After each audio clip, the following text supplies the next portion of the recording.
morning and welcome to another brand new season, another live edition of Wealth Building Wednesday. Wealth Building Wednesday is a broadcast brought to you by TRHT Selma. TRHT stands for Truth, Racial Healing, and Transformation. We are an initiative based in the historic city of Selma, Alabama, and we are made up of two very integral nonprofit organizations in our community, the Black Belt Community Foundation and the Selma Center for Nonviolence. It is indeed a pleasure to be here. My name is Lydia Chapman. I serve as your host for these amazing 30 minutes, right? And we are starting off our fall season with a bang, our fall 23 season with a bang, because we have with us none other than the serial entrepreneur. He is not just an entrepreneur. He's a pastor. He's a daddy. He's a granddaddy. Like he's an amazing author. He is a public speaker, an inspirational speaker, and his name is KK Middleton. And so good morning and welcome to Wealth Building Wednesday.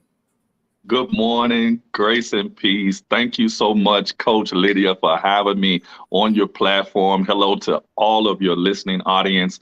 And I'm just looking forward to this opportunity. Thank you so much. Out of all the people you could have chosen to do this segment, thank you for allowing me on your platform. Absolutely. I couldn't think of anyone better to open the season with. And it's so funny because our paths have crossed in many different ways, but we've never made this connection. So it is a delight and an honor to actually have you accept the invitation and to be here with us. So I do want to invite our audience, if you're watching live right now, whether you're on Facebook or YouTube, please take the time to like and share. We're going to have some really good conversation today, and we're going to learn some things about entrepreneurship and this journey that we call entrepreneurship. And I want to just ask you, just dive straight into the questions. Why did you choose entrepreneurship?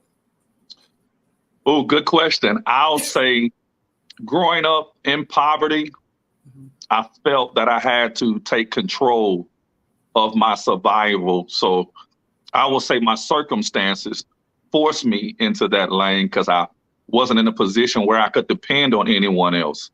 My father died when I was 5. I was an outside child. My mom went into a deep depression, became addicted to drugs, and I was always taught not to ask her for anything.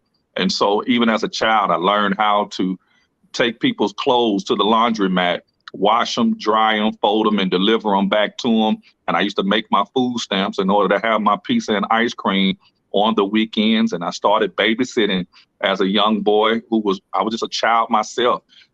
So entrepreneurship, being self-employed, making my own decisions, it came to me. I was forced into it as a child. Wow. So it's almost like entrepreneurship chose you as opposed to you choosing entrepreneurship. So how has being an entrepreneur changed your life? I know that you said that as a child, you had multiple streams of income and that you were able to survive basically because of your interest in making your self-interest, right? But now, as an adult, like how has entrepreneurship changed your life? I enjoy what drives me is being able to change the life of others. Biggest motivation is being able to be labeled as the nicest employer that someone has ever come in contact with, or raising the bar in customer service. So those are just my personal things that triggers me in a good way. That's what I live for. I love being in the coaching position.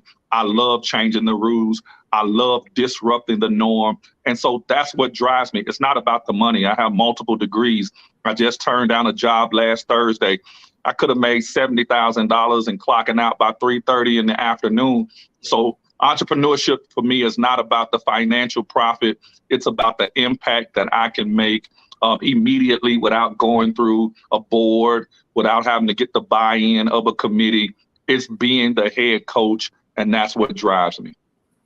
Now, something you just said about it's not about the money. And folks have got to, that's one of the biggest challenges that I've experienced in having conversations with folks about being an entrepreneur is the focus tends to be for a lot of folks on the money, right? And so if it's not, but now I will say of the most successful entrepreneurs that even folks that I've had on as guests on Wealth Building Wednesday, every single one of them points to the importance of wanting to serve people as opposed to wanting to have these big paydays. Like the money comes as an aside, if you will. Right, right. I agree. I have people on my team who are employees. And when I say team, within my inner circle, they're doing well and they're making 90, 100, $110,000. They're not the boss. They're their employees and they're happy. And so again, it's about knowing where your strength lies. Some of us have been called not to be the entrepreneur, but to assist the entrepreneur.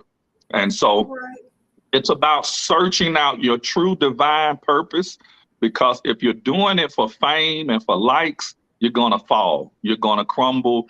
I encourage us all to understand that what you see on the TV screen and on social media right now is not the person that they've always been. They had to work to get to there. And a lot of us have scars we don't talk about. A lot of us have bruises we don't show. A lot of us have setbacks and we have taken L's that we don't publicize. And so what you see in a lot of us is the resurrected boss lady or boss man, but you were not there when we were on the cross. All right, now come on, preacher. Look. Yes. So now you talked about your first businesses. So now, are any of those businesses anything that you still are connected to? I know when you mentioned babysitting, like, is that something that, do you have a childcare center? It's interesting that you asked that. I've been asked recently by two well-known entrepreneurs who are in that industry. They've definitely asked me to come on into that industry, and I'm really considering it in the near future. But I still have a barbershop located in West Montgomery that I passed over to my brother. That business still exists. I ended up starting there back in 1999 as an entry-level barber. I was paying booth rent, and then I discovered who the owner of the property was. And a couple of years later, I volunteered my services to manage the shop for free. And then I went to them proving my integrity and my stewardship, and I asked them to sell it to me. They didn't think that I had what it takes to buy it. But then I asked them again, I was persistent. I said, please sell me the building. And I ended up being able to buy it, and they financed it for me. And I didn't even argue. They gave me a price that was double what it was worth in value, according to the appraisal of the county. And I ended up paying them $150,000 plus for a building that was only valued at 69, but they couldn't argue because I did not debate them on their selling price. They threw a price out there to discourage me, but I took on the challenge. And in 10 and a half years, I paid them with an additional $100,000 that I put into the building to upgrade it. So after $250,000 later, I still own that property. Even though I blessed one of my siblings with it, I'm still the owner of it. And I just wanted to make sure that I wasn't a greedy person. So part of our wealth building is not for us. It is to empower those. My goal with a couple of other things, I want to die empty. I want to die without nothing. My goal is to empower those who I believe may live longer than me. Now that's a beautiful thing. And it really is, it's really exciting to hear you say that. And I know that the word exciting may be confusing to some folks, but it's exciting because when you say that you want to die empty, it really points to the fact that you are pouring out, right? And you're pouring out from the overflow. So you have amassed real estate, which is something that we talk about on Wealth Building Wednesday, and it's important to pass it down, right? So having, like our grandparents used to say, having your business in order, right? To make sure that those things are able to not just sit there and folks have to worry about probate and things like that, but that your documentation is in order so that people that are coming behind us, whether it's our children, grandchildren, great-grandchildren, cousins, aunties, whoever, that folks can benefit from our lives in a way that can help them, right? Right. Real estate is one of the most extraordinary investments that any of us can make. And Yeah. having access to that means that you may have free college education for generations, right? Just And because you can get loans against the property. and I encourage us not to get discouraged if the traditional bank don't want to assist you. Right. Again, my story is building relationships with the real owners Yeah. and say, hey, if you don't mind, I'll pay you double if you finance it, because you're going to pay double with the bank anyway. When you talk about the interest and the down payment, you're going to pay it no matter how it looks, no matter how it's worded. One thing I've learned about negotiation, you always put the person across from you in a position to not tell you no. You always show them how they can benefit. And it works 10 times out of 10. Now, you're not the first person that I've heard say that. As a matter of fact, in the Airbnb industry, there are lots of folks who say that, that it's important to talk to the property owner. So you don't necessarily even have to own the property that you are, that you're soliciting and putting up on Airbnb, but that you make it make sense for the property owner. So y'all, he is dropping gems this morning. So if you are tuned in and watching live, please feel free to share this video. If you are watching and it's after we are live, please feel free to share the video and ask questions. This is a live broadcast. So if you hear something that KK says and you're like, hey, wait a minute, I want to know more about that, drop us a line and we'll try to make sure that we can get to your question. One of the things that we talked about prior to us going live was about the importance of personal work, right? And the idea that, you were talking about separating your business from your brand. Right. So can you share a little bit with the audience the difference between the actual business and the brand and the different timetable that it may take for us to develop both of those? Well, what I want to encourage people to understand is that there's more than one way to make money. One way, of course, we all know is having a superb product. But then the other way is an outstanding and amazing personality. And so you got to know which one do you specialize in. All of us have to do the SWOT analysis. We have to look at, when we talk about being an entrepreneur, we have to be able to do a self-examination of our strengths, our weaknesses, our opportunities, and our threats. And we have to be able to strongly be critical of self and say, hey, what's really popping? Is it my product or are people buying my personality? I've learned through trial and error, you cannot rely on your personality 100%, because the same personality that people adore and that they love can be the same personality that causes sabotage to come your way. And so some of us aren't successful because we are loved. And so we end up with a high level of warfare, which ultimately ends up distracting us. And then we lose our focus. Now the decent product that we have is still on the shelf. And so you got to know what you can handle. Now, some of us, we have amazing products. The product sells itself. When you think about a Mercedes Benz, nobody knows off the top of their head who's the CEO. And so, Frosted Flakes, an amazing product. Nobody knows who's over that brand. And so when you come across a good product, yes, it can sell itself long as it's easy and accessible. But most of us, let's face it, we're going to do well when we have a good personality. We're professional. We're not known for being a shyster. We're not known for trying to make more and underdeliver. We have to develop the good brand. That's why we have to be careful what we post. We have to be careful how we vent and who we vent to. We have to make sure that we're known as being cheerleaders. People are going to do business with those who they know, like, and trust. Most of us, we are piss poor when it comes to cheerleading. And we're wondering why nobody wants to buy our candles. Nobody wants to buy our hair. Nobody wants to buy our hot dog. It's not that the product isn't good. They don't like us. And so, if you're an introvert, you're not good with people. If you don't do people, then maybe you need to consider partnering with somebody else and let them be the brand.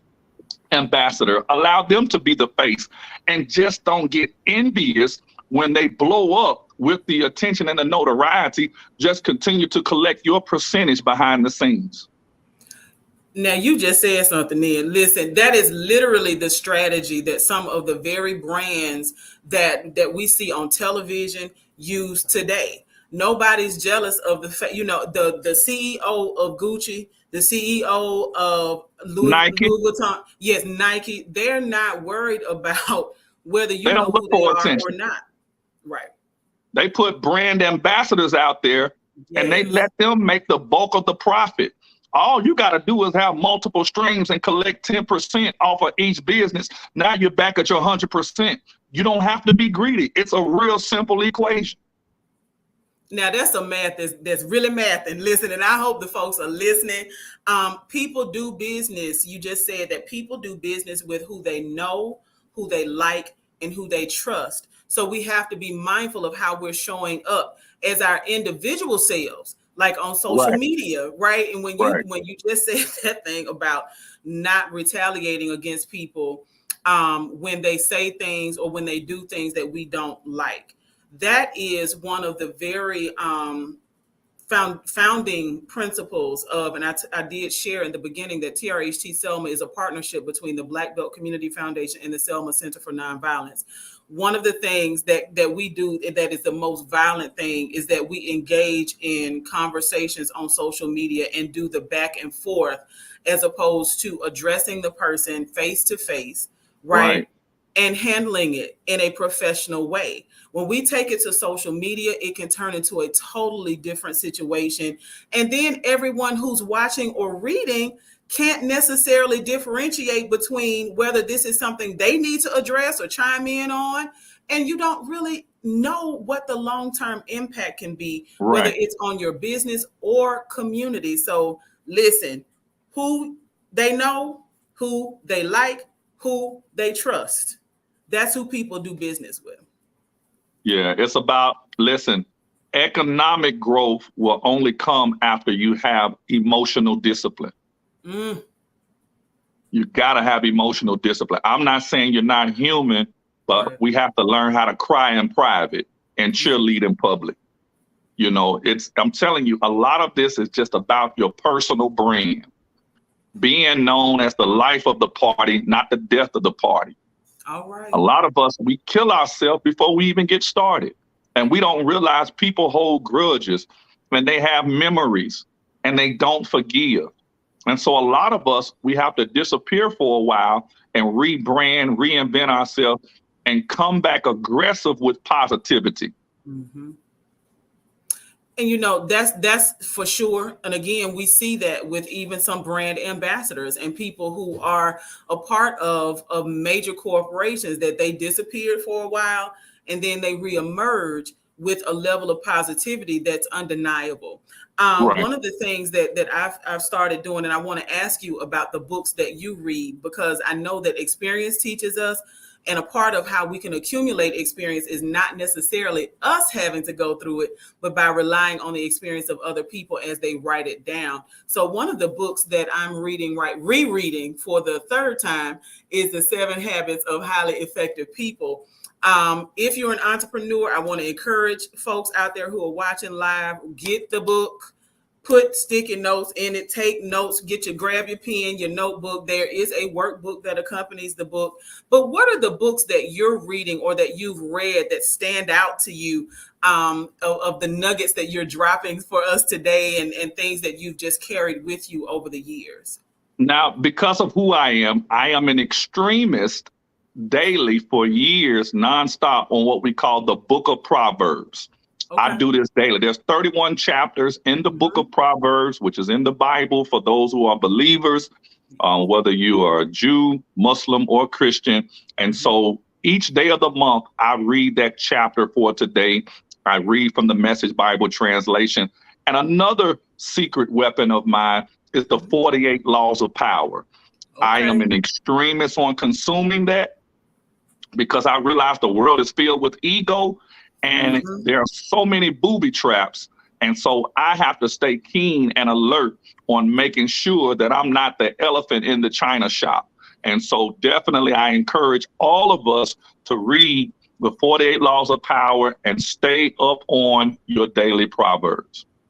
All right. So now I want to know, and I'm sure the people out there want to know. So you have accumulated a lot of business experience. For those of us who are connected to you on social media, we see you at these various business locations. How many businesses do you currently own? On record, I'll say this. On record, it's rotating between 3 and 4. I recently made a decision to close one business, which was my restaurant, not because I didn't get the support of the public. We were doing sellout days. After 12 weeks, I was grateful for at least 12,000 a month coming in, which was pretty decent for a startup restaurant, on top of renting the building out for the venues. So I was grateful. But now the things were not just aligning with my business partner. And so I'm not against partnerships. I just think that what I did was I went in with a handshake on this particular deal, and I didn't require us to have the strong dialogue of my expectations and vice versa. So I just grew into the assumption that we were of like minds, and it ended up that we were not. So I had to make a wise decision long term, stop the bleeding, just go ahead and go our separate ways. Did I take a loss? Sure. But you can make some more money. Just make sure that you don't try to have to fix your reputation for doing bad business. And so now I'm currently in Clanton, Alabama. I've secured the premises, gone through all the legalities of opening up a car lot, back home auto sales. I'm excited about that. It's on the main highway when you come off exit 205. I'm just really, really excited about how God is going to use me in that. But also, there's 3 other businesses, one doing really well in the retail industry in a whole nother city that my name is not out front. It's straight product driven. It's doing well. And that came through trial and error. I had to learn that everybody don't like KK. Not that I've done anything to them, but a lot of us as humans, we try to put a cap on people and their success. And people will intentionally sabotage you once they think that you've made it beyond what they've allowed you to want to do for your life. So you got to know when to do what. You got to know when to use your personality, and you got to know when to let the product sell itself. And so when you talk about being the brand ambassador, that's one thing, but you got to know how to be a quiet CEO as well. You better believe that Jeff Bezos has his hands in other things that we know nothing about. But publicly, he's being promoted as Amazon. Elon Musk, we know him through Twitter and through Tesla. But I promise you, when you do your homework, his hands are in on other things, and it's product-based, not personality-based. Absolutely. And so now I know you did mention the difficulty that you had with your prior business partner related to the restaurant. But like, what are some of the challenges that you've experienced over the years as an entrepreneur that you just simply did not anticipate? Listen, I'll tell anybody, a lot of my success has come now that my children are potty out of high school. I will say to anyone who believes you to be an entrepreneur, make sure that you're not putting others in a sacrificial and compromising situation. I lost my first wife due to a divorce because I was an entrepreneur, she wasn't. And I do agree that you do need stable income, but you also have to have someone who understands the risk that are involved, because if not, you're going to have a lot of confusion. I don't recommend that you just walk in one day and tell somebody you're going to quit your job when they've been taught that you need a 9 to 5 or 8 to 4. You have to tread lightly. A lot of things that I'm able to do now is because I have no one to answer to. I'm a single man, and the children are self-sufficient. And so you got to make sure that you are not putting others in harm's way, because it's a risky business. Sometimes you win, sometimes you lose. But if you're the only one that has to suffer, then it's worth the risk. Okay. So now, what about funding, right? You did mention that as a challenge. So I know that it is a challenge, though, for a lot of small business owners, entrepreneurs, right? Especially when they're talking about just Sacrifice. getting started. Okay. So Sacrifice. funding. Hmm. Funding comes from within. I've never had a bank to write me a check. It has to be self-funded, which means you got to do a lot of self-denial. At 44 years of age, I still don't take vacations. So it's not that we don't have the money, it's what we're doing with it. You got to say, hey, I'm not going to the casino for 3 years. I'm not going to buy my designer bag for 3 years. I'm not going to go on vacation for 3 years. It's about self-sacrifice. Never listen to a person who say they don't have money. We all have money. It's about what you do with it. And you got to sow into yourself. You got to invest into yourself. And then after doing that, you build up the credibility. And what will happen as you start being a good steward over those small investments, you will start to attract investors. And so you got to first, though, show the people that you can sweat, you can abstain, you're not going to smoke weed, you're not going to snort the cocaine, you're not going to go out here and try to wild out and make it to every party. Once you show the world that you can sacrifice, I'm telling you, you're going to attract the sowers. It's like, and I say this now at 44, there's nothing that I can't. I just had somebody to inbox me and they straight up said, let me know when you're ready to open Middleton's Grocery. All right. Listen, All there's right. people out here who are very quiet, but they have the capital, but they're not impressed with paperwork. All right. They're not impressed with your credit score. They're impressed with your stewardship. See, we out here looking instead of understanding we're being looked at. If you are really doing what you're doing authentically, if you're doing it with excellence, the sowers, their investors, the funders will find you. There are a lot of people looking for good soil, but a lot of us haven't demonstrated that we're the right seed. Like we're not displaying that we can be trusted. We're not displaying that we're the soil that they can put their seeds in. We have to show them that we can sacrifice, and it's not about being flashy, that we can go in Walmart and put on an outfit and still serve with excellence. It has to be your attitude. You got to be able to show people that you know how to recover. See, people are watching. This came after I publicly said the restaurant closed. Opportunity on top of opportunity came open. So what we do oftentimes, we'll take a L and go hide. We'll make a bad investment and go hide. You wasn't real from the start. According to the Bible, you only get 3 days to cry. Why the hell you still whining after 3 months? You only get 3 days to cry. Get up and try it again. Absolutely. Get up and try it again.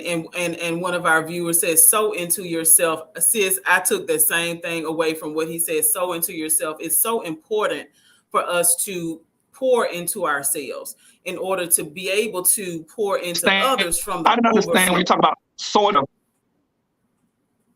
Listen, sowing into yourself are simple things like taking $4,000 and putting it in your mouth. I got false teeth across the top of my mouth. How can you be an effective author, public speaker, and you look unattractive? Right. Like nobody's telling us that. Right. They wondering how Denzel keep getting these movies. He put something in his mouth. Yeah. He put the same veneers in the front of his mouth. Like this is so important. You got to sow into yourself. You got to work on your mind and your muscles. You got to work on your intellect and your image. Sow into yourself.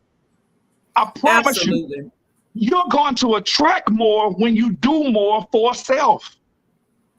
Absolutely. You know what? And one of the things that literally keeps popping into my mind as you're talking about the importance of sowing into ourselves and the image that we portray. And what we're encouraging folks to do is not to be fake, be yourself, but understand that people are watching you. So going outside, and we have been known, listen, with these bonnets and going outside with pajama pants on. Listen, I know it may be hard for folks to hear, but at the end of the day, people invest in, people support what they feel like is going to match their brand or what they want to ascend to, right? Man, And so listen. if we want the support, if we want to say when we walk into a job, who's to say that the person who's sitting, again, like, just literally, this doesn't even have to be a person that's supporting your business. If you are looking for a job, and this lady just saw you in Walmart with pajama pants and a comb in your hair, right? And now you're coming to her in a professional environment saying you want a job. It's like, wait a minute, now who am I going to get? Right, right. Listen, you got to always live your life like you're under surveillance, like you're being interviewed. You got to always look at people are purchasing confidence in this season. Right. They want confidence on their team. They're investing into confidence because, unfortunately, confidence is at an all-time low. No. The supply is low, but the demand is big. Mm-hmm. There's a lot of people out here with degrees and certifications, but they don't have impact. Right. They don't have energy. They don't have confidence. And so you got to make sure that you know how to sell self, and with an authentic, consistent persona, not just I fix up on Sundays. No, I don't care if I'm doing construction. I'm gonna have swag on Monday. Mm-hmm. When I did work physically in construction after going to trade school, I worked for an HVAC refrigeration commercial company. Man, I was coordinated. Even my tools matched my hat. Everything was in sync with my brand. My pickup truck, I washed it at least twice a week. I made sure that everything was coordinated. I didn't speed. I put on my seatbelt. And within record times, I had a company truck. I was the youngest person with the company out of 21, but I was the leader. With the least educational experience, but I had the right professionalism. And so it doesn't matter what you're doing. You can't change who you are just because your title changes. Right. Your personality has to change. Your mindset has to change. If not, you're just going to be a broke person with a title. All right. A broke person that will break other people because of your title. Because of your deceit. A lot of people are being deceitful. Mm-hmm. They're not an entrepreneur. They're not a CEO, but they're just being deceitful and they're baiting you in. They have no fruit. That's why I'm not impressed with a lot of people who call themselves a coach. Like, man, real coaches don't win championships every year, but their wins outweigh their L's and they keep showing up. That's who I listen to. Not the people who just give me one side, because now you're being deceitful. Right. You got to be able to let people know. For 8 years after my first divorce, I turned a 2-car garage into my loft apartment. Facts. I sacrificed in order to get to where I am. Even as a half ago, I had a 2,500 square foot home, 2-car garage, totally renovated. I sold it. It was paid for. I sold it, cleared the profit, and put it all into what I'm doing now. And so it's about sacrifice and rolling the dice on yourself. How you want to go borrow, but you ain't putting your own up? That's the first thing a boss and a real investor is going to see. How much of you are you willing to give? See, you'll never meet another person that's going to give more than KK Middleton. I'm always going to be the biggest investor, the biggest sower in any venture. There will never be another human. I don't care if it's church. There'll never be another human that outsold me, that outinvest me. So I can't help but get the bulk of the profit if I'm doing the bulk of the investing. And that's not just dealing with the money. I'm going to go hard unconditionally. Don't matter if I'm preaching or not. I'm going to be the loudest in the building. It's about who you really are, the core of you. Some of us are lazy no matter what title you give us. Some of us are just sorry as hell no matter what position you give us. So it ain't like if I quit this job and go to this one, I'm going to be a better person. No, shine where you are. If you're a boss, be a boss even on the trash truck. If you're a boss, be a boss even if you're third in command. Like who you are, they can't hide it. You can't hide it. They can't suppress you because it's just going to bleed out. It's going to come through your pores. It's going to smell like a fragrance. In the words of Deion Sanders, they asked him, what cologne are you wearing? He said, none. He said, but if you just got to get a name for it, it's called confidence. All right. See, that's what money can't buy. School don't teach you that. That's inner work. You either got it or you don't. And so I'm so glad that you said that it's about the inner work. And unfortunately, that's the time that a lot of us aren't willing to spend, is doing the inner work, is reading books, right? And if you don't read well, get audio. It will read itself to you, right? Yes. Yeah. So get the information. And I really truly mean that. Like one of the most successful entrepreneurs that I met while I was living in Syracuse, New York years ago was a man who literally had to have other people fill out his paperwork, but he could spit out knowledge from books from all around the world because he would listen to them or have someone either like through a program like Audible or have someone read them to him. So full of information. YouTube is my number one source that eats up my data. University. man, it's out here. Yeah. It's out here. I gotta drive, I gotta work, I gotta walk. So I'm constantly pouring into self. Yes. Man, other strong-minded people who specialize in mental toughness, that's who I glean from. Iron sharpens iron. But a lot of us, we know we're supposed to be iron, but we keep running around with untreated rotten wood. My Lord. Come on now. And so they're draining you. Preach. They're draining you. And they're only attracting termites that are eating away from the core of who you are. A lot of us don't want to disassociate. We want to keep it real with the bottom. My favorite hashtag is see you at the top. If I don't see you at the top, that means you was afraid of heights, but you're not stopping me. All right. Yeah, when you talk about being Christ-like, yeah, he fed 5,000 on the ground, but it wasn't but a few in the upper room. All right. You got to be able to be okay with isolation. Yeah. You got to be okay with understanding that I ain't going to be at all of the big funded parties. You're not going to catch me in a lot of high traffic areas. Right. At the end of the day, man, I leave that up to them, but I know bosses have to move differently. Because at the end of the day, I need you to respect me, but I also need to make sure you're not draining me. And so a lot of us just got to do some realigning mentally, because I want you to understand wealth is not also how much you can bring in, but it's also how much you can stop from going out. See, that's a cultural thing. We got to learn how to stop being the biggest consumers. You know, some of us just overspend. Absolutely. And I know that what I'm saying on this stream is going to go in a lot of people ear and out the other, because they're going to keep on spending. But then when they get to 50 years of age, they're going to be disappointed with what they. But it's like the math. If you blew $1,000 a month, you done blew $1 million over the course of a lifetime talking about where my money. You spent it on things that made no sense, that gave you no gratification. You tried to make it rain on everybody and treating everybody. And then at the end of the day, when it's time for them to reciprocate, they get ghosted. And so your best investment is self. Your best investment is self. Keep working on you, the inner you, then let it flow over to the outer you.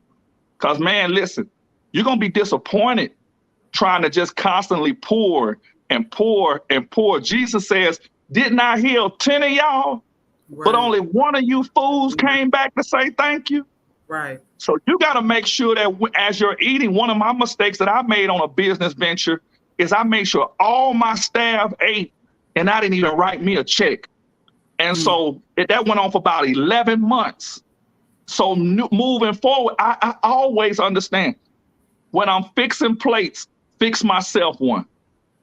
Fix myself one. That way, when it runs its course and the business is no longer popping, I'm not mad because I ended up eating along the way. A lot of us are bitter because we didn't reward ourselves along the way. If anybody gonna get a check, if you're the investor, you got to get yours first. Make sure you eat, because I'm telling you, this world does not respect your grind, your sacrifice. You got to do this for you. For you. You got to make it count for you. Do something for yourself. And I really want to, because I know time has been well spent. Listen, we are 41 minutes into a 30-minute show, but this has been an awesome opportunity for us to have this dialogue, which is very much needed, especially in the Black community, where we often are investing in the temporary. And I often reference the movie Baby Boy, where the gentleman who was dating Tyrese's dad, talks about guns and butter and the things that we invest in. Now, I don't like the reference to guns, but what he was talking about, I'll say, is houses and butter, right? Right. And so investing in a house makes more sense than investing in shoes, clothes, jewelry, hair, all of those things, because every single one of those things, as soon as you get it, even cars, as soon as you get them off the showroom floor, they depreciate. Absolutely. That's why I'm going into the used car business to let people know mathematically, man, let it depreciate. It's still gonna run. Right. Let it depreciate first. I bought so many brand new cars off the showroom floor. And I'm talking about in a year, I try to go and trade it in. I'm still upside down. Yep. Let it depreciate. Right.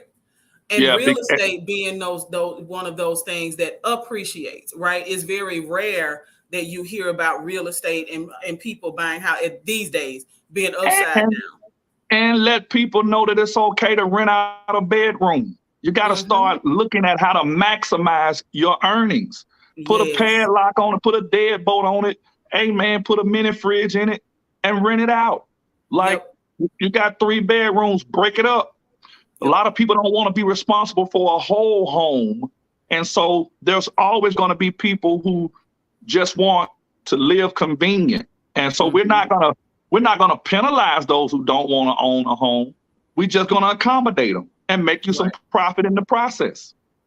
Absolutely. Rent it out. And then even when you reference 1 bedroom, don't be afraid to start over. Because if you're in, like you talked about the partnership, the business partnership, but if you're in friendship, partnership, marriage, if you're roommates with somebody who is toxic to where you're trying to go, if they're not going to serve as a thrust to help move you forward, and you only feel the drag of them pulling you down, don't be afraid to start over. Go rent one of them rooms he's talking about and put you a mini fridge. And I was looking at the math of what I could have made with my last business. This is Wednesday. Monday night, I secured a deal for the next 20 years. Like, what we be afraid of losing, God has something better. Yeah. And so, but you got to be able to release. You can't embrace the new until you release the old. I promise you that your future is bright, but you got to let go of your dark past. Don't worry about the critics. One thing I love about media and the news, there's always something else on breaking news. There's always a new headliner. Your embarrassment, I promise you, is temporary, and it's overrated because you assume everybody's laughing at you, but half of those people are really inspired. You're really doing the work of God once you show them that you're not attached to stuff, but you're attached to your peace. And I promise you, when you get attached to your peace, the prosperity will be a byproduct. My God. Listen, KK, I'm going to have you back on for another episode of Wealth Building Wednesday. The fact that we are ending on the idea of protecting and being passionate about our peace. Listen, we in a few days I'll be turning 45 years old, right? And so one of the things that I am so into right now is protecting my peace. So if it's not worth arguing, I'm just not going to engage in frivolous conversations. You got And let your peace also be connected to your expenses. yes. At certain points in your life, if this expense is stressing you, Yep. release yourself and don't be afraid to file bankruptcy. We live in America. I Amen. promise you there's life after bankruptcy. I did it back in 2020. I mean, not 2020, 2000, the year 2000. I was a young person and learned about it. I saw the paperwork at my house, and listen, there's life after that. There's life after that. Don't be afraid to admit I bit off more than I can chew. And if you read your Proverbs daily, it'll tell you that when you find yourself in a hock, with a situation, sometimes people will cause you to make an emotional purchase, an emotional investment. And after the high is blown, you have to understand that happened with another business of mine. Look at the trends of foreigners. Whatever they're not doing, be concerned. Be concerned. If they're not into that market, why are you? A lot of time people are selling you something that's no longer popping. And one thing about it I learned at sociology, studying the Bible is important, but you better study the trend of people. Yeah. The people will tell you what to invest into. They'll tell you. Absolutely. You thinking you can change a culture of people is insane. You can't change the people, but you can get paid off of them if you give them what they want, not what they need. What they want. I had to learn that. Yeah. You go broke as a wannabe entrepreneur trying to give people what they need. Folks ain't buying what they need. They buying what they want. Yeah. So you got to be able to make them understand that, hey, you're here for customer service, not customer alteration, not customer manipulation, not customer modification. No, I'm here, baby. You want chili on your hot dog? Here you go. You want onions on your hot dog? Here you go. Whatever you, baby, here you go. You want mustard and mayo? Here you go. Customer service. Absolutely. Customer already know what they want. This is so very true. And again, I just want to thank you. I'm going to have you on again so that we can continue to share this information, glean from your knowledge. Y'all, if you have been tuning in, watching live, you've been tuned into our very first episode of our Fall 23 season of Wealth Building Wednesday. We want to invite you back to join us each and every Wednesday, 10 o'clock Central Standard Time. We typically spend 30 minutes. We went a little over today, but we have this is our first show of the new season, and we had a very special guest who had still has a lot of information to share with us. So I want to invite you to join us next Wednesday, 10 a.m. right here for Wealth Building Wednesday. Thank you so much, KK. I'm proud of you, Lydia. Keep it up. I'm excited for everyone who tunes in. And listen, I'm just optimistic that this is going to be busting out of the seams with your audience participation and me to come stick to it. See you at the top. All right. See you at the top. Thanks so much. See y'all next Wednesday.